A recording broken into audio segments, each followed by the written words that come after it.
If you are new with us today, you might not have been to a discussion type thing with us. You might have only just barely been to something in there with us. When we are in here, I just want to tell you almost what you can expect and what you cannot expect.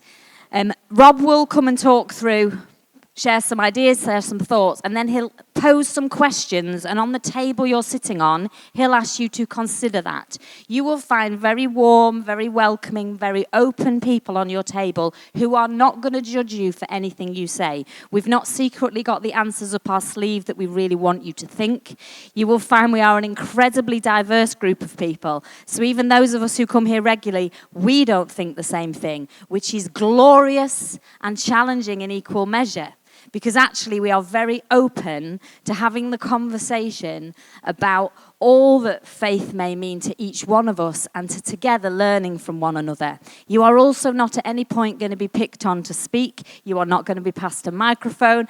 You are not going to be asked to feed back. So please feel safe. Please feel comfortable. Please feel as at home as you can, because that's what we would like the experience to be. And someone reminded me this week that there is a difference between listening and listening to respond. Sometimes we listen because we're waiting for our turn to speak, and sometimes we listen because we're listening to genuinely understand what the other person is trying to say. So I would encourage you to be a great listener in the room this morning, but also to just be willing to maybe even take one or two risks at vulnerability to move the conversation forward. And let's have a great time together. Okay, I'm going to hand to you, Rob. I've not been in this back hall since I was 17, which is a few years ago now, but it's nice to be back. I've also never been at one of these, so all we know for sure is it'll go wrong. But hopefully it'll go wrong in an okay way. I think you know that it's going to be a bit of an esoteric conversation when the theme is Alice in Wonderland. It sort of got in my head, Kev style, and I saw this rabbit, which I have bought. That's an angry rabbit. You probably can't see it from here. That's a rabbit that's going to blow. But I have fallen in love with it, and I'm going to give it a home, and I'm going to try and turn its life around. There we go.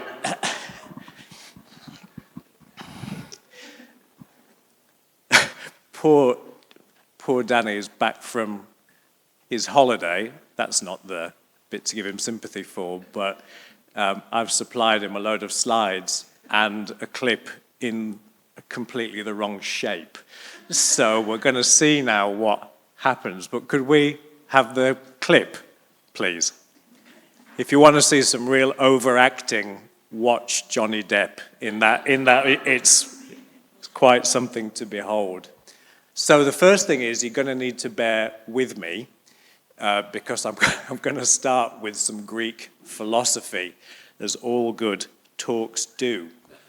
So, Alfred North Whitehead, who is not a Greek philosopher, said this: Western philosophy is only a series of footnotes to Plato. So what did Plato say? Well, quite a lot of very complicated things. But the key thing that I want to talk about this morning, and I want you all to talk about this morning, is that there is a distinction between the essence of something and its particular expression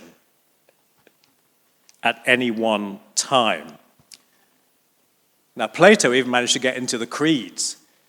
When we read the creeds and it says that Jesus is the same essence as the Father, that's Plato. So Plato's found his way even into the creeds of the Christian church. Given our cat example, just to try and explain Plato a bit more, there's an essence of a cat. If you think in your head, cat, you've got an idea of a cat in your head. But then there are particular cats.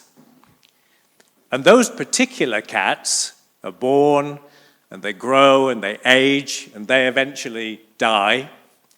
They also get into fights and get lost. Actually, I meant to read you this because it's funny. We have a WhatsApp group for the road that we live on in London. And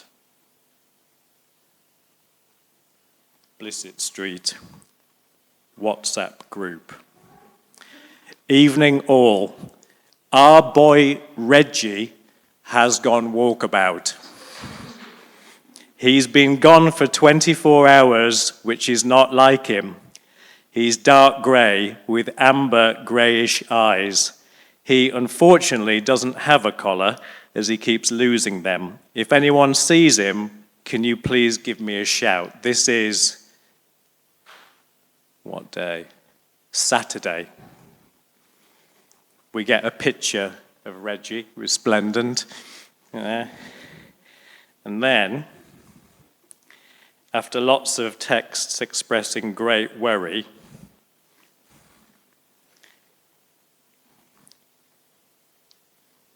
we have this.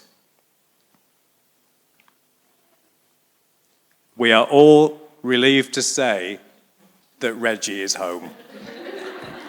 He's thinner, he's very hungry, but otherwise he seems fine. And then someone says he's a very naughty boy, and someone else thinks that she's referring to her husband. So, real cats are an imperfect example of our idea of a cat. The essence of a cat in Plato's thought is timeless and constant. But then we have real cats, and those cats are always changing, and they're always imperfect. Now, just to complicate it a bit further, when it comes to humans, we have the same idea, but we use different terms. So we talk about being, as in a human being, and being carries exactly the same idea as essence. So a being is unchanging, and it's the idea of something. It's its essence. That's where it comes from. However, real, individual human beings like you and like me are always, just like the cat, in a state of flux. And this is often called, and I've heard it used at QChurch, this is called being in a state of becoming. And if you're becoming, you're in a state of change. And Plato's theory is that becoming should be moving further towards and nearer to your essence. Don't worry, it gets easier. Now, the New Testament's got some similar ideas. I don't think, it doesn't seem like Paul had read Plato. However, there's some similar ideas. In Ephesians 1:4, it says this, "For he chose us in him before the creation of the world." So if God is choosing us before creation, what's the us? It's the essence of us. It's the idea of us. It's the Plato form of us that God must have chosen, because there wasn't a creation, so we weren't there. But then it goes on in Romans 8:29, "For those whom he foreknew, he also predestined to be conformed to the image of his Son." The idea here is that we get interconnected with Jesus, and we are in a state of becoming more and more like the image of God. So some of the ideas are in the New Testament as well, that there's an essence of something, and then there's its real expression in the real world, which is always in change and should be changing to become closer to what it really is. So, I hear you ask and see on your faces, what has this got to do with anything at all, especially Q? Well, I want to suggest today, and I hope you'll sort of enter into it, I want to suggest that there is the idea of Q. There's the essence of Q. There's the song of Q.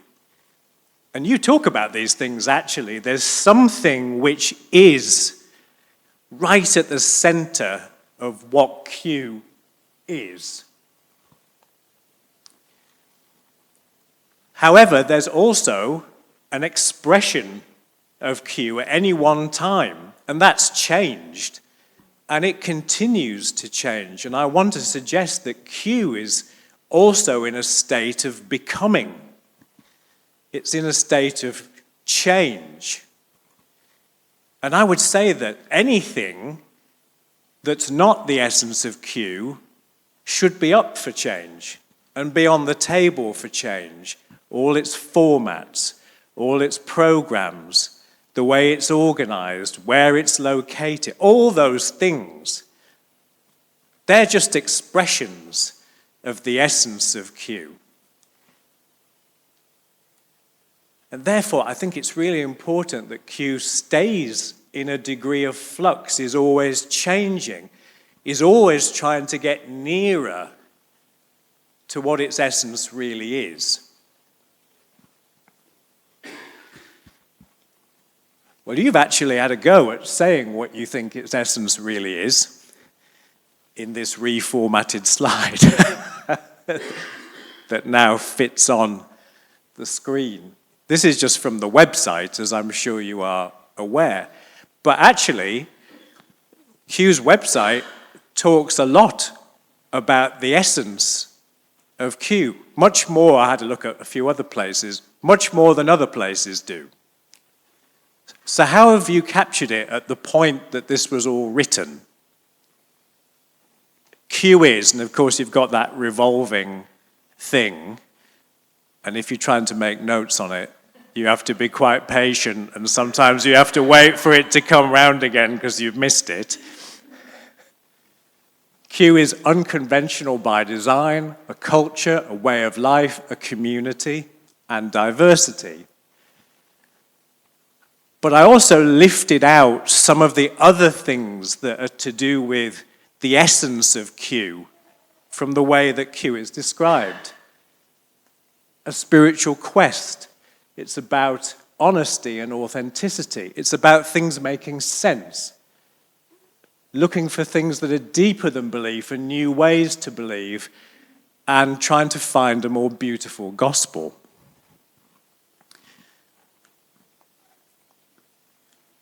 It's actually quite profound stuff about what Q is or was. And so the first thing that I'd love you to talk about for a few minutes is just to say, does that still represent the essence of Q? Has it stood the test of time, or have you discovered some new things? Do you have a sense of unease about some of this a few years out? Has this captured it? And if not, what would you add? Or what would you subtract? So let's have a few minutes talking about that, and I can sit down so I don't fall over. If you could just bring this part of the conversation to a close. We've got another one coming, so don't worry. We've got all that sorted now, so if any of the tables didn't reach a clear conclusion, you can just have a chat to us. That was a joke. A few people are looking a little bit seriously there. Maybe they have done that. So, if I needed to say bear with me on the first part, here's a double bear with me on the second part. Can we just have the next? Oh, that was the discussion piece. Okay. So now I want to sort of turn it back round the other way and say, if expressions really come from the essence of something, can you learn anything by looking backwards? So can you see anything important from actually, in the case of QChurch, what does QChurch do? And does that give us clues to its essence? And I've chosen to frame this around two debates that I've heard over the months that I've been involved. I could have picked many other things, but I've just picked two examples. There we go. So the two questions that I've heard being debated, or two of about 202, should Q be more outwardly focused or inwardly focused? And does Q have a primary Christian identity, or is it a pluralist organization now where there isn't a primacy of one worldview? Now, these are not supposed to be yes and no's. These are these lines, think of them like a spectrum. So you could plot it anywhere. But then what I decided to do was to try and think about what I've observed. And then I've used some of my own terminology, which is going to require some explanation. So, let's start with an easy one. I think in the big ice-breaking journey, it was kind of public. And it was, to my mind, very Christian, because what it was doing was breaking down the common Christian narrative. It was deconstructing it. And the points of reference were very much traditional Christianity. And so I think the church had a really long phase of public ice-breaking, which was both outwardly focused. Of course, it had an inward thing as well, but it was outwardly focused and it had a Christian identity. I'll pick the easy one. You obviously do performing arts things, and Origins is coming up, which don't have a religious identity of any kind, but they are public and they're out there in the community. So that's an easy one. And I'm sure there's other things that could have been picked. So what on earth do I mean by new Christian humanism at the bottom? By the way, I'm thinking of calling it Cumanism. TM. I think I can detect something that started to happen in the conversation. Christian humanism has occurred twice in history. Firstly, in the Renaissance, and then secondly, particularly in Britain, after World War II. What is it? Basically, Christian humanism is an embrace of all the other disciplines of psychology, science, the social sciences, art, but within an overarching narrative of the Christian faith. But it's very broad and integrative. It tends to have a very high view of humans made in the image of God. And so when I think about things like Joel's talk on original sin, and I think about Jenny's talk on the Christ-soaked universe, I think they all sit in here where there's an exploration of reality in a really broad sense, but inside a set of broad Christian assumptions. And then on the other side, I've got something that I've called the creedless quest, which is basically just exploring things as things. So it could be psychology, it could be from therapy, it could be from science, it could be from anywhere, it could be from another religion. It's a quest that's not governed by one worldview. I think I can see all of these things at the same time at Q. Although I think there's been some shifts actually in the relative emphasis of them, even in my time, but I think they're all still present. And I'm sure there's a lot of ways of looking at it, but I've got two for you. Can we have the first one, please? Quantum Q. Let me just explain quantum mechanics. No, I'm not.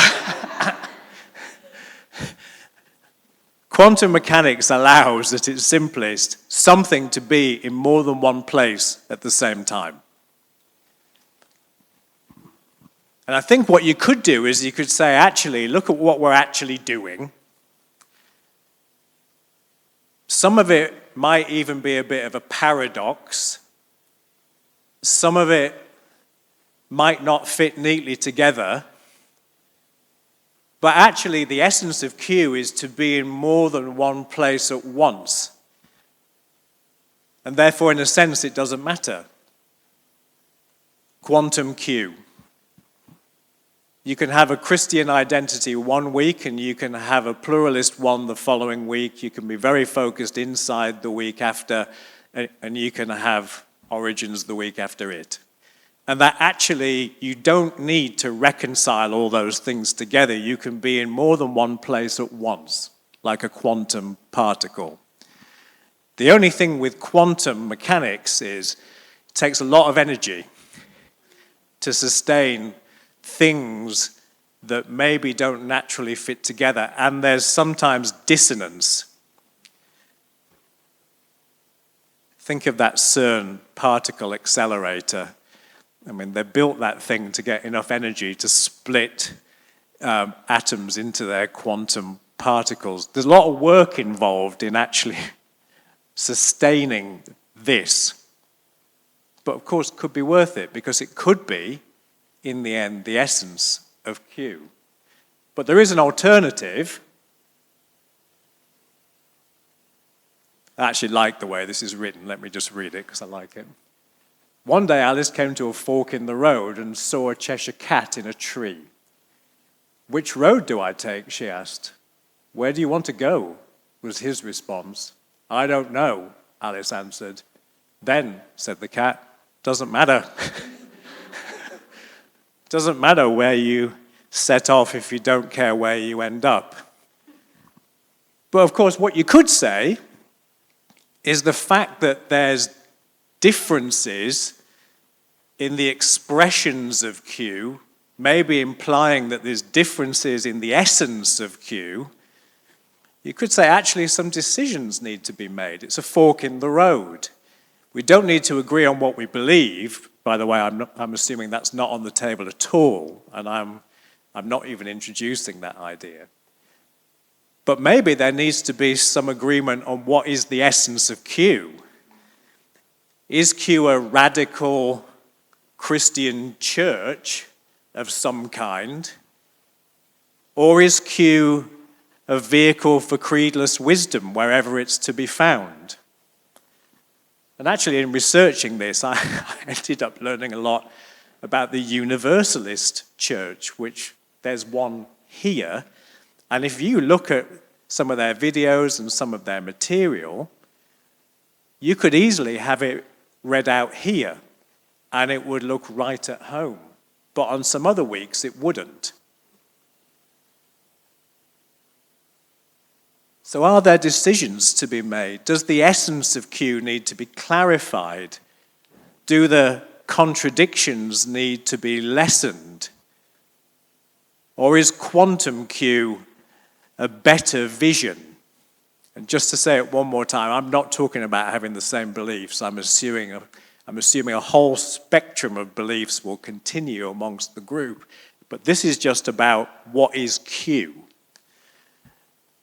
not about any of the things that are talked about. So, predictably, this is debate number 2. I'm very confident that our table will have it all sorted quite soon, but some of you might need longer. So let's have a chat about that for a few minutes. Okay. If you could draw your conversations to a close. Jenny, how do you do this? How do you make people be quiet? You've been a teacher. Do you just... I seem to remember that you just look disappointed. Is that... Yeah. That's how I remember it happening. So, I've no idea where you went, and I don't want to know. But given I started with Plato, talked about quantum physics, read from Ephesians and Romans, and I would say the thing with the rabbit was probably in the performing arts quadrant. I'm all over the map as well. So the point is, I think, that Q will always be influenced by its essence, whether you know what it is or not. The kind of essential core of what Q is, the idea, the song of Q, will always, in the end, it'll find a way to expression. Plato always said that the higher things always influence the lower things, and therefore what you choose to do will always be influenced by the essence of Q. And of course, it's up to you as to whether you think that needs to be clarified or not, or whether you're very comfortable with the ambiguity of a sort of quantum Q definition that contains some paradox. And as I say, I don't want to know what you said, because that's kind of the point. But I do think it's interesting, and I would just say a final thing.